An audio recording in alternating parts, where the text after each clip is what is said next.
Подсетување. Деталниот урбанистички план за овој дел од Скопје е донесен во 5 часот наутро на една маратонска седница на која што присуствува и граѓаните од овој дел на центар на Скопје и кои што се бунеа против донесување на ваков детален урбанистички измена на деталниот урбанистички план и донесување на ваков детален урбанистички план, бидејќи комплетно со целиот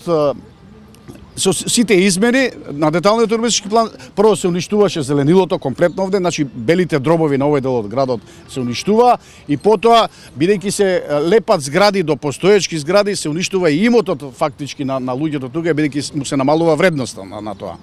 Ние како советници во овој состав вчера избрани, значи ќе се обидеме да направиме се што е во наша моќ да го спречиме ова. Меѓутоа, бидејќи во минатиот состав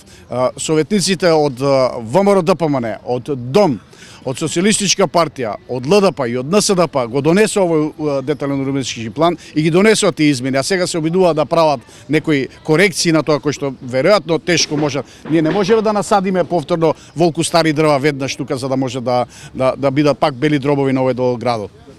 Потоа, исто така, веројатно видовте дека и споменикот од земјотресот сега е затрупан со овие исечени дрвја,